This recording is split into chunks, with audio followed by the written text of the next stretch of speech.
Manoviharini.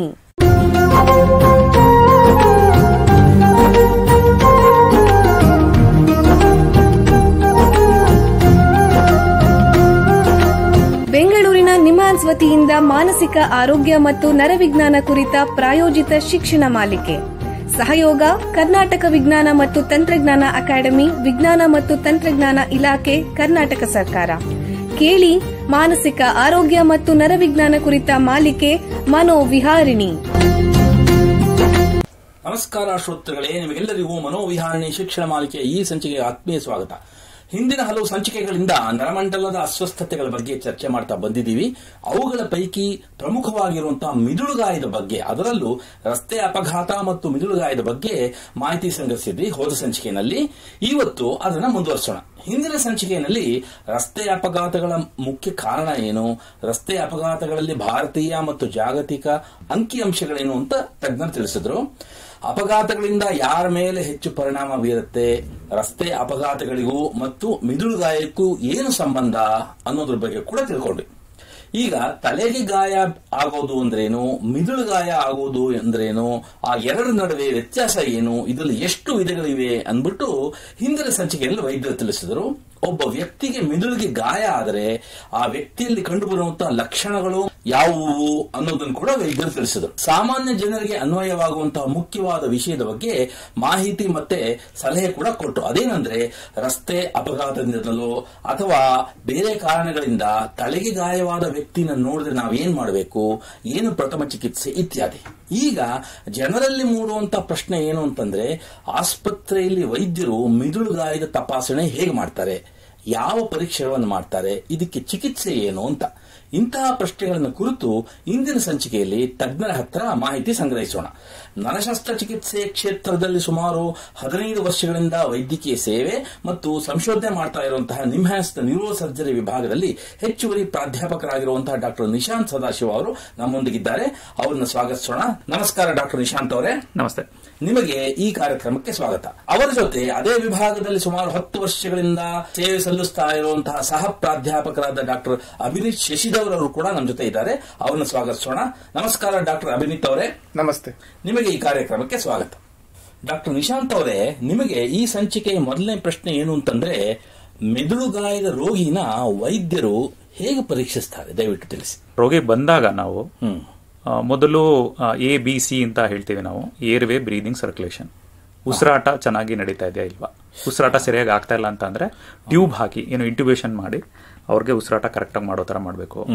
Circulation, ಅಕಸ್ಮಾತ್ ರೋಗಿಗೆ circulation ಸರಿಯಾಗಿ ಆಗ್ದೇನೆ ಅಥವಾ ರಕ್ತಸ್ರಾವಾಗಿ ಬ್ಲಡ್ ಕಡಿಮೆ ಆಗಿದ್ರೆ, ಇಲ್ಲ ಬ್ಲಡ್ ಕೊಡ್ಬೇಕಾಗತ್ತೆ, ಇಲ್ಲ ಅಂತ ಅಂದ್ರೆ ಅವ್ರಿಗೆ ಫ್ಲೂಯಿಡ್ಸ್ ಅಂತ ಏನ್ ಹೇಳ್ತೀವಿ ಸಲೈನ್ ಹಾಕಿ ಅವ್ರಿಗೆ ಚೆನ್ನಾಗಿ ಸರ್ಕ್ಯುಲೇಷನ್, ಹಾರ್ಟ್ ಎಲ್ಲ ಚೆನ್ನಾಗಿ ವರ್ಕ್ ಆಗ್ತಾ ಇದೆ ಅಂತ ನೋಡ್ಬೇಕು. ಯಾಕಂದ್ರೆ ಈವನ್ ನಮ್ಗೆ ಮೆದುಳಿಗೆ ಗಾಯ ಆಗಿದ್ರು ಚೆನ್ನಾಗಿ ಉಸಿರಾಟ ಇಲ್ಲ ಅಥವಾ ಚೆನ್ನಾಗಿ ರಕ್ತ ಸಂಚಲನ ಇಲ್ಲ ಅಂತ ಅಂದ್ರೆ ಅದರಿಂದನೂ ಬ್ರೈನ್ ಡ್ಯಾಮೇಜ್ ಆಗುತ್ತೆ.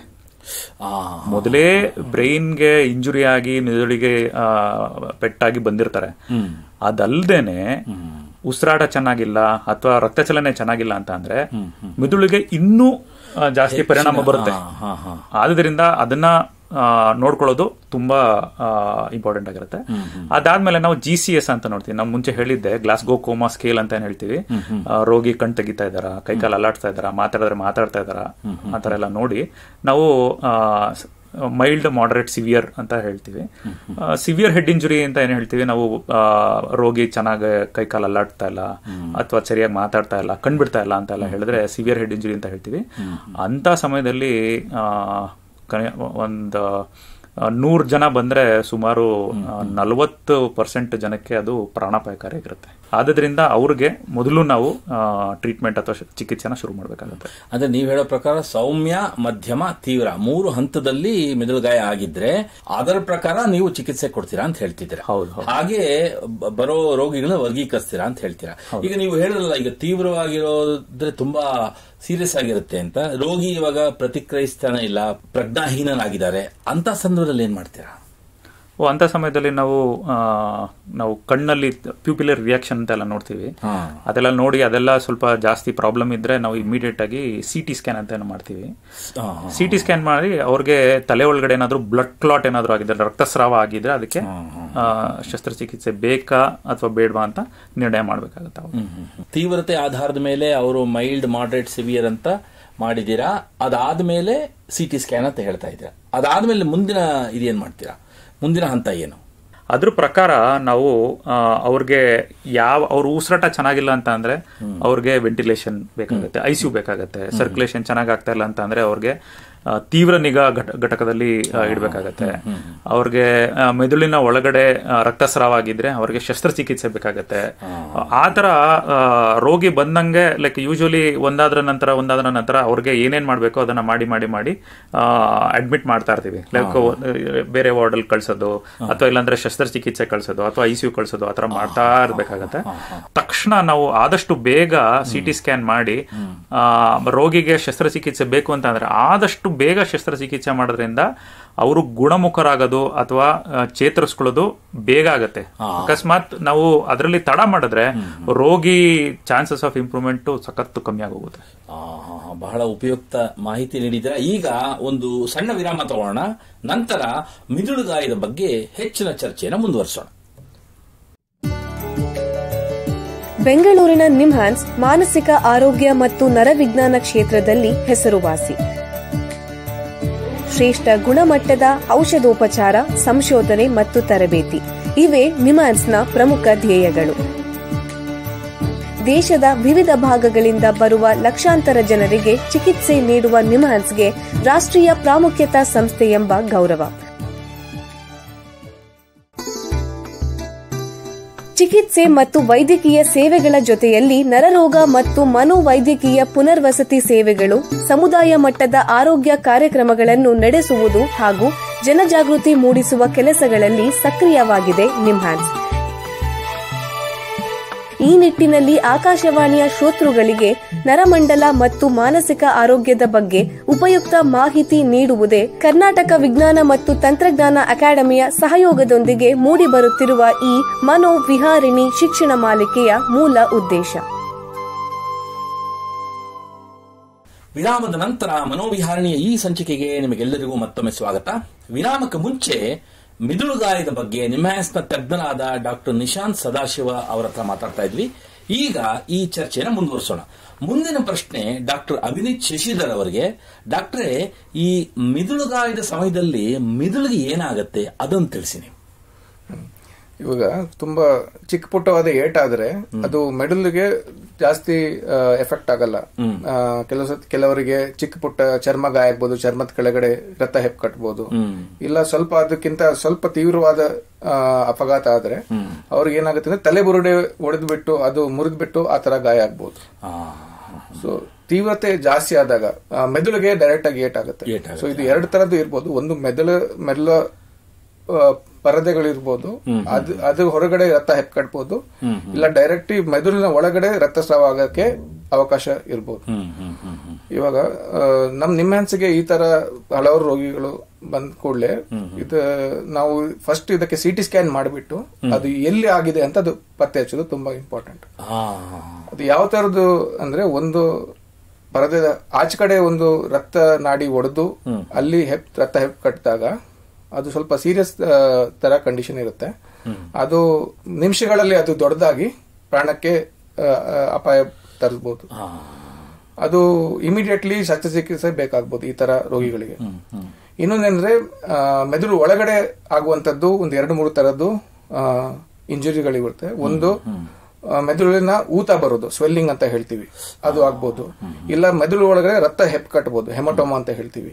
ಇಲ್ಲಂದ್ರೆ ಮೆದುಳುಗೆ ಸೂಕ್ಷ್ಮವಾದ ಏಟು, ತುಂಬಾ ಸೂಕ್ಷ್ಮ ಜಾಗದಲ್ಲಿ ಎಲ್ಲಿ ಪ್ರಜ್ಞೆ ಇಲ್ಲ ಉಸಿರಾಟ ಇದೆಲ್ಲ ಕಂಟ್ರೋಲ್ ಇರುತ್ತೆ, ಅಲ್ಲಿನೂ ಏಟಾಗಿ ಚಿಕ್ಕ ಪುಟ್ಟ ಏಟು, ಇದಕ್ಕೆ ಡಿಫ್ಯೂಸ್ ಆಕ್ಷನ್ ಇಂಜುರಿ ಅಂತ ಹೇಳ್ತೀವಿ. ಅದು ಸ್ವಲ್ಪ ತೀವ್ರವಾದ ಏಟು. ಈ ತರ ವಿಧ ವಿಧವಾಗಿ ಬ್ರೈನ್ ಒಳಗಡೆ ಮೆದುಳು ಒಳಗಡೆ ತೊಂದರೆ ಬರ್ಬೋದು. ಅಂದ್ರೆ ನೀವು ಹೇಳೋ ಪ್ರಕಾರ ಇವೆಲ್ಲ ನೀವು CT ಸ್ಕ್ಯಾನ್ ಮುಖಾಂತರ ಎಲ್ಲಿ ಮಿದುಳಲ್ಲಿ ಯಾವ ರೀತಿ ಗಾಯ ಆಗಿದೆ ಅಂತ ನೀವು ಹೇಳ್ತೀರಾ. ಮುಂದಿನ ಪ್ರಶ್ನೆ ಡಾಕ್ಟರ್ ನಿಶಾಂತ್ ಸದಾಶಿವ ಅವರಿಗೆ. ಡಾಕ್ಟ್ರೇ, ಈಗ ಮಿದುಳು ಗಾಯ ಆಗಿದೆ ಅನ್ನೋದು ಖಚಿತವಾದ ಮೇಲೆ ಇದಕ್ಕೆ ರೋಗಿಗೆ ಯಾವ ರೀತಿ ಚಿಕಿತ್ಸೆಗಳಿವೆ ದಯವಿಟ್ಟು ತಿಳಿಸಿ. ಸೊ ಡಾಕ್ಟರ್ ಅಭಿನೀತ್ ಹೇಳ್ದಂಗೆ ನಾವು CT ಸ್ಕ್ಯಾನ್ ಮಾಡಿದಾಗ ರಕ್ತಸ್ರಾವ ಆಗಿ ತಲೆ ಒಳಗಡೆ ಬ್ಲಡ್ ಕ್ಲಾಟ್ ಇದೆಯಾ ಇಲ್ವಾ ಅಂತ ನೋಡ್ತೀವಿ. ಅದಾದ್ಮೇಲೆ ಅದು ಬೇಕಾದಷ್ಟು ಪದರಗಳಲ್ಲಿರ್ಬೋದು. ಡಾಕ್ಟರ್ ಅಭಿನೀತ್ ಹೇಳ್ದಂಗೆ ಎಕ್ಸ್ಟ್ರಾ ಡ್ಯೂರಲ್ ಅಂತ ಪದರದ ಹೊರಗಡೆ ಇದ್ದು ಅದು ರಕ್ತನಾಡಿ ಒಡೆದು ಬೇಗ ದೊಡ್ಡದಾಗುವಂತ ಚಾನ್ಸಸ್ ಇರೋದ್ರಿಂದ ಅಂತವ್ರಿಗೆ ಇಮ್ಮಿಡಿಯೇಟ್ ಆಗಿ ಸರ್ಜರಿ ಮಾಡ್ತೀವಿ. ಲೈಕ್ ಅಂತ ಪೇಷಂಟ್ ನಾವು ನೋಡಿದ ತಕ್ಷಣ ಲೈಕ್ CT ಸ್ಕ್ಯಾನ್ ಮಾಡಿದ ತಕ್ಷಣ ಡೈರೆಕ್ಟ್ ಆಗಿ ಶಸ್ತ್ರಚಿಕಿತ್ಸೆ ಕರ್ಕೊಂಡು ಹೋಗ್ಬಿಡ್ತೀವಿ. ಅಂದ್ರೆ ಅದೇ ಮುಖ್ಯವಾದ ಚಿಕಿತ್ಸೆ ಅವರಿಗೆ, ಅಂದ್ರೆ ಶಸ್ತ್ರಚಿಕಿತ್ಸೆ ಬಹಳ ಮುಖ್ಯವಾದದ್ದು ಅವ್ರಿಗೆ. ಶಸ್ತ್ರಚಿಕಿತ್ಸೆ ಮಾಡಿ ಎಲ್ಲ ಇಂಪ್ರೂವ್ಮೆಂಟ್ ಆದ್ರೆ ಲೈಕ್ ಅವರು ಸಾಮಾನ್ಯವಾಗಿ ತುಂಬಾ ಇಂಪ್ರೂವ್ಮೆಂಟ್ ಆಗೋಗ್ತಾರೆ. ಲೈಕ್ ನೆಕ್ಸ್ಟ್ ಡೇನೇ ನಾವು ಡಿಸ್ಚಾರ್ಜ್ ಮಾಡ್ಬೋದು, ಆ ತರ ಇರ್ತಾರೆ. ಆದ್ರೆ ರಕ್ತದ ಗೆಡ್ಡೆ ಬ್ರೈನ್ ಒಳಗಡೆ, ಮೆದುಳಿನ ಒಳಗಡೆ ಇದ್ರೆ ಅದು ಬ್ರೈನ್ ಡ್ಯಾಮೇಜ್ ಆಗುತ್ತೆ. ಅಂತ ಪೇಷಂಟ್ಗಳಿಗೆ, ಅಂತ ರೋಗಿಗಳಿಗೆ ಬ್ರೈನ್ ಅಲ್ಲಿ ಸ್ವಲ್ಪ ಡ್ಯಾಮೇಜ್ ಇದ್ರೆ ಅದು ಅವಾಗ ಚಿಕ್ಕ ರಕ್ತಗಡ್ಡೆ ಇದ್ದೂನು ಆದ್ರೆ ಅದರಿಂದ ಆ ಕಡೆ ಈ ಕಡೆ ಇರುವ ಮೆದುಳಿಂದ ಊತ ಬಂದಿರುತ್ತೆ. ಆ ಊತ ಬಂದಿರೋದ್ರಿಂದ ಆ ಮೆದುಳು ಅಷ್ಟು ಚೆನ್ನಾಗಿ ಕೆಲಸ ಮಾಡ್ತಾರಲ್ಲ, ಅದ್ರದ್ದು ಡಿಸ್ಫಂಕ್ಷನ್ ಆಗಿರುತ್ತೆ.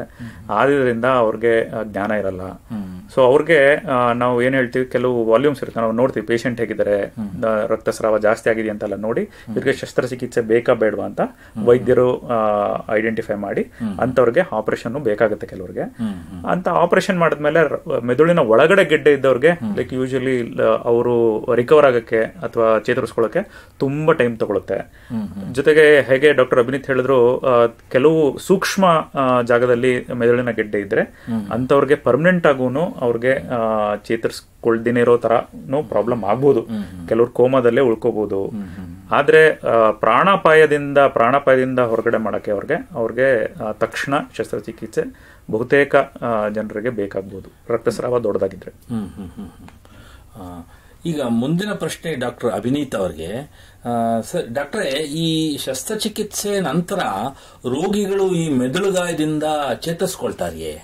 ಚೇತರಿಸ್ಕೊಳ್ಬಹುದು, ಬಟ್ ಅದು ಅವರು ಎಷ್ಟು ಉತ್ತಮವಾಗಿ ಚೇತರಿಸ್ಕೊಳ್ತಾರೆ ಅದು ಅವ್ರ ಬ್ರೈನ್ ಎಷ್ಟು ಏಟು ಬಿದ್ದಿದೆ ಅದ್ರ ಮೇಲೆ ಡಿಪೆಂಡ್ ಆಗುತ್ತೆ. ಎಷ್ಟು ತೀವ್ರವಾಗಿರುತ್ತೆ ಅದನ್ನ ಆಧರಿಸಿದೆ. ಕರೆಕ್ಟ್. ಇವಾಗ ಡಾಕ್ಟರ್ ನಿಶಾಂತ್ ಹೇಳಿದ ತರ ಅದು ಬ್ರೈನ್ ಮೆದುಳಿನ ಪದರೆ ಹೊರಗಡೆ ಏನು ರಕ್ತಸ್ರಾವ ಆಗುತ್ತೆ ಅದು ಇಮಿಡಿಯೇಟ್ ಆಗಿ ಅವ್ರಿಗೆ ಶಸ್ತ್ರಚಿಕಿತ್ಸೆ ಮಾಡಿ ಅದನ್ನು ಕಂಟ್ರೋಲ್ ಮಾಡಿ ಪೇಷಂಟ್ ಉತ್ತಮ ಆಗಿದ್ರೆ ಅವ್ರದ್ದು ಇಂಪ್ರೂವ್ಮೆಂಟ್ ತುಂಬಾ ವೇಗವಾಗಿ ಆಗುತ್ತೆ. ಅಂದ್ರೆ ಒಂದೆರಡು ದಿನದಲ್ಲೇ ಇಂಪ್ರೂವ್ಮೆಂಟ್ ಕಂಡುಬಿಡುತ್ತೆ ಅವ್ರಿಗೆ. ಬಟ್ ಅದೇ ತರ ಬ್ರೈನ್ ಒಳಗಡೆ ಡ್ಯಾಮೇಜ್ ಆಗಿದ್ರೆ, ಮೆದುಳಿನ ಒಳಗಡೆ ರಕ್ತಸ್ರಾವ ಆಗಿದ್ರೆ, ಇಲ್ಲ ಬ್ರೈನ್ ಊತ ಬಂದಿದ್ರೆ, ಸೂಕ್ಷ್ಮ ಜಾಗಕ್ಕೆ ಏನಾದ್ರು ಏಟಾಗಿದ್ರೆ ಅವಾಗ ಅವ್ರ ಇಂಪ್ರೂವ್ಮೆಂಟ್ಗೆ ವಾರಗಳು, ತಿಂಗಳುಗಳು, ಕೆಲವರಿಗೆ ಇವನ್ ವರ್ಷಗಳು ಬೇಕಾಗಬಹುದು. ಸೊ ಈ ತರ ರೋಗಿಗಳಿಗೆ ರಿಹ್ಯಾಬಿಲಿಟೇಷನ್ ಮತ್ತೆ ಫಿಸಿಯೋಥೆರಪಿ ಇದು ತುಂಬಾ ಅವಶ್ಯಕತೆ ಇದೆ. ಇದು ಪುನರ್ವಸತಿ ಮಾಡುವಂತಹ ಯಾವ ರೀತಿ ಸಮಸ್ಯೆಗಳು ಬರ್ಬೋದು ಅವರಿಗೆ? ಅದು ಎರಡು ಬೇಕಾ, ಒಂದು ಮಾನಸಿಕ, ಇನ್ನೊಂದು ಅಂಗವಿಕಲತೆ ತರ ಇರಬಹುದು. ಮಾನಸಿಕ ಸಮಸ್ಯೆ ಏನಂದ್ರೆ ಫಸ್ಟ್ ಅವ್ರಿಗೆ ಏನು ಸ್ವಲ್ಪ ಮೆಮೊರಿ ಲಾಸ್ ಸ್ವಲ್ಪ ಆತರ ಇರ್ಬೋದು, ಇಲ್ಲ ಆಪಸ್ಮಾರ ಅಂತ ಹೇಳ್ತೀವಿ, ಸೀಜರ್ಸ್ ಆತರ ಅದು ಇರ್ಬೋದು, ಇಲ್ಲದ್ರೆ ತಲೆ ಚಕ್ಕರ್ ಬರೋದು, ಪ್ರತಿದಿನ ಕೆಲಸ ಮಾಡೋರಿಗೆ ಸ್ವಲ್ಪ ಕಷ್ಟ ಆಗೋದು, ಮತ್ತೆ ತುಂಬಾ ಇಮೋಷನಲ್ ಆಗೋದು, ಈ ತರ ಎಲ್ಲ ಮಾನಸಿಕ ತೊಂದರೆ ಬರಬಹುದು. ಯಾಕಂದ್ರೆ ಅವ್ರು ಇಷ್ಟು ಸಡನ್ ಆಗಿ ಅಪಘಾತ ಆಗಿದೆ, ಕೋಪ್ ಅಪ್ ಮಾಡಕ್ಕೆ ಅವ್ರಿಗೆ ಶಕ್ತಿ ಬೇಕಾಗುತ್ತೆ. ಅದಕ್ಕೆ ಮೇ ಬಿ ಕೌನ್ಸಿಲಿಂಗ್ ಬೇಕಾಗಬಹುದು, ಅವ್ರಿಗೆ ರಿಹ್ಯಾಬಿಲಿಟೇಷನ್ ಬೇಕಾಗಬಹುದು. ಇನ್ನೊಂದು ಅವರು ತನ್ನ ಮಾಡುವ ವೃತ್ತಿಯನ್ನು ಕಳ್ಕೊಂಡಿದ್ದಾರೆ, ಅದು ಮಾಡಕ್ಕೆ ಆಗ್ತಿಲ್ಲ. ಸೊ ಆಕ್ಯುಪೇಷನಲ್ ಸಪೋರ್ಟ್ ಬೇಕಾಗಬಹುದು. ಸಪೋರ್ಟ್ ಅವರು ಸಮುದಾಯದ್ದು ಮತ್ತೆ ಪರಿವಾರದ್ದು ಸಪೋರ್ಟ್ ಇರೋದು ತುಂಬಾ ಅವಶ್ಯಕತೆ ಇದೆ. ಬಹಳ ಉಪಯುಕ್ತ ಮಾಹಿತಿ ನೀಡಿದ್ರೆ. ನೋಡಿ, ನಿಮ್ ಜೊತೆ ಮಾತಾಡ್ತಾ ಕಾಲ ಕಳೆದಿದ್ದೇ ಗೊತ್ತಾಗಲಿಲ್ಲ. ಇಲ್ಲಿಗೆ ಈ ಸಂಚಿಕೆ ಮುಗಿಸುವಂತ ಸಮಯ ಆಗ್ತಿದೆ. ಡಾಕ್ಟರ್ ನಿಶಾಂತ್ ಅವರೇ, ಡಾಕ್ಟರ್ ಅಭಿನೀತ್ ಅವರೇ, ಎಲ್ಲ ಕೇಳುಗರಿಗೆ ಮೆದುಳುಗಾಯದ ಬಗ್ಗೆ, ಅದರಲ್ಲೂ ರೋಗ ನಿರ್ಣಯ ಅಥವಾ ಡಯಾಗ್ನೋಸಿಸ್ ಮತ್ತು ಶಸ್ತ್ರಚಿಕಿತ್ಸೆ ಬಗ್ಗೆ ಉಪಯುಕ್ತ ಮಾಹಿತಿ ನೀಡಿದಿರಾ. ನಿಮಗೆ ಎಲ್ಲರ ಪರವಾಗಿ ಧನ್ಯವಾದಗಳು. ಶ್ರೋತೃಗಳೇ, ಮಾನಸಿಕ ಆರೋಗ್ಯ ಮತ್ತು ನರವಿಜ್ಞಾನದ ಬಗ್ಗೆ, ಅದರಲ್ಲೂ ಮೆದುಳುಗಾಯದ ಬಗ್ಗೆ ಇನ್ನೂ ಹೆಚ್ಚಿನ ಮಾಹಿತಿಯೊಂದಿಗೆ ಮನೋವಿಹಾರಣೆಯ ಮುಂದಿನ ಸಂಚಿಕೆಯಲ್ಲಿ ಭೇಟಿಯಾಗೋಣ. ನಮಸ್ಕಾರ. ಇಲ್ಲಿಯವರೆಗೆ ಬೆಂಗಳೂರಿನ ನಿಮ್ಹಾನ್ಸ್ ವತಿಯಿಂದ ಮಾನಸಿಕ ಆರೋಗ್ಯ ಮತ್ತು ನರವಿಜ್ಞಾನ ಕುರಿತ ಪ್ರಾಯೋಜಿತ ಶಿಕ್ಷಣ ಮಾಲಿಕೆ ಮನೋವಿಹಾರಿಣಿ ಕೇಳಿದಿರಿ.